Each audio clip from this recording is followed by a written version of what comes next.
All right, welcome back to Mike Check. We got my fellas here with me. I got Jay Barnett, political strategist. Jaha Howard's joining us now. And Jimmy Marlowe V from BNC Go is hanging out with us as well. Let's talk about Nick Cannon real quick. He's expecting his 8th child, made the announcement earlier this week, but he had to apologize for bringing up his son Zen, who recently passed away.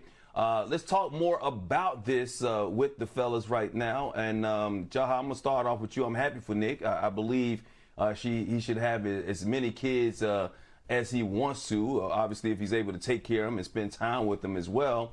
However, someone brought this to my attention the other day. If Nick Cannon was Nick Carson, an accountant from Alabama, would he be viewed any differently?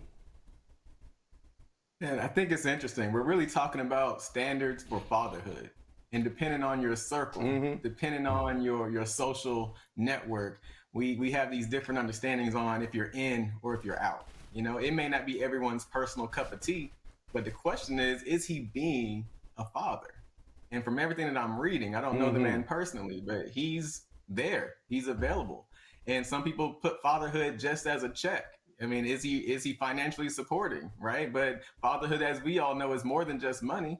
And Nick Cannon claims that he is very aware, he's very active, he's there at the games. So if he's being a great dad, I mean, really, what's the challenge when it comes to his version of fatherhood in the public square?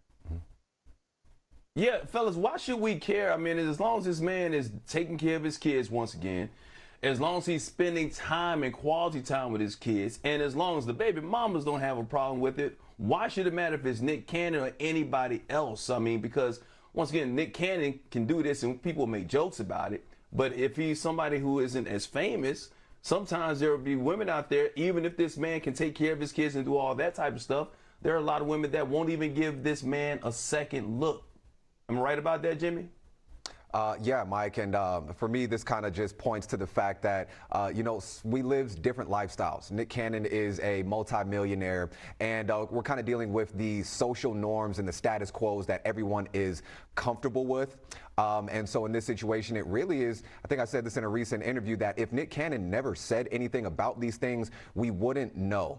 And to amen the point that you guys are making, he's present, he's involved. That is what fatherhood and being a dad is all about. And if the healthy relationships are healthy that are surrounding the kids, if they're learning and if they're growing, then the rest of us, it really kind of doesn't matter what we think. It's just, we're in the age of social media. Everyone's opinion is out there and everyone's opinion kind of sort of matters, they feel like, in this situation. Yeah, obviously, it's going to get a little bit more spotlight because he is Nick Cannon. But let me flip this real quick, Jay, because we got to go into a little bit of therapeutic type of thing, because I do want to talk about the sisters and how I love the sisters now, because there is a double standard here, don't you think? Because if a woman has multiple fathers of her kids, she's not being looked at the same. The jokes aren't coming out quite the same way. So isn't it time that we're in 2022 right now, once again, if she's able to take care of her children and she's had multiple baby daddies and she doesn't have a problem with it, she's loving her kids, why do we look at women a different way than when we look at how men have multiple kids by multiple baby mamas? Well, it's going back to what Jimmy said, right? When you look at social norms and then social standards, of course, they have shifted through the years and did. That it's 2022, right? And you have people out here, they get their bag, Mike. Let's just be real about it, right? So the lady who multiple kids, really we're looking at who she had multiple kids by. Do she have multiple kids by a bomb? Do she have multiple kids by a multimillionaire? So the standard is going to change, and then the expectations most definitely going to change according to who she's having these kids by. But of course, right, when we look at Nick Cannon, right, he's put everything out there. But the one thing that I want to really take a look into deeper, that he talked about how he went to his therapist, and his therapist told him that he needed to go begin practicing abstinence.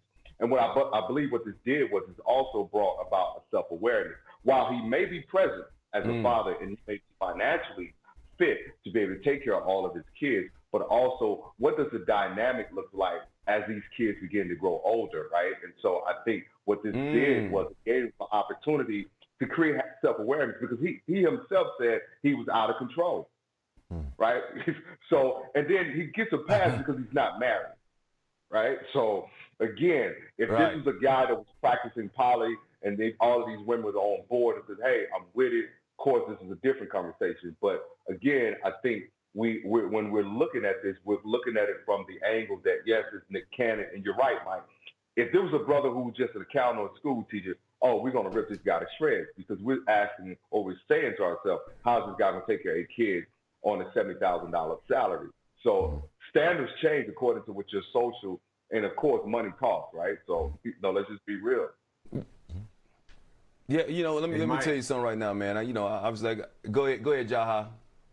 Oh, I just want to say, I think it's interesting over the last several decades how just the healthcare industry and the focus on just making sure, controlling women's reproductive rights and all the hot topics that go along with that. But interestingly, it's the men that can father several children within a year. But for some reason, the focal point is on women. Whether they're taking birth control or not, or, all of the things that go along with it. I mean, that's a rabbit hole that we don't have time to go down. But I think we should all look back and say, why is it that there's so much focus on medically when it comes to women, but men, interestingly, we're the ones that can actually potentially father 6, 7, 8 kids in a year or two. And nobody's talking about making those adjustments. Nobody's talking about. So if there's a man that had like 8 or 9 kids, even if it was about one woman, and all of a sudden he said, "I want to have a vasectomy," and ain't nobody stopping him from having a vasectomy, are they? Nobody's saying that. So why are we trying to control like you just said, a woman's reproductive rights? But I think we need to get past the double standards that are out here. Yeah, it does get deep because I've been married twice before. Yeah, it's putting it on blast. Say it again. All I'm saying, these situations just put a big old spotlight on what we think is normal. We also how inconsistent we are with our logic. We'll say that this is what's normal, this is what we're all about, but let that logic play out. It doesn't follow anymore. So I think, hey, it's a good conversation. But I love the fact that we're bringing out some bigger issues. There's some bigger social issues on expectations on fatherhood, motherhood, somebody else's personal business versus our own. We love as a society to point at somebody else, and it makes ourselves feel better. At the end of the day, we got people in our own families who aren't even taking care of their kids, moms and dads. So that's where our focus should be. You better not be. So let's talk you about better not be putting them family secrets out there. I'm saying. We're talking about Nick Cannon, but look, we all got cousins that we need to pull up. That's what we want on Mic Check, man. Keep on talking that talk. We appreciate you, Jaha. We appreciate all you guys. Jay, Jaha, Jimmy, thanks for coming in. All J's today. Jay, Jimmy, Jaha. Hey, man, my first name is actually James, so, Oh, okay. Shoot the J, baby. That's what we'll do. Yeah. That's lit. My first name is James. Yeah, that's the government, man. Yeah. Don't let the IRS know where I am though. Don't let them know.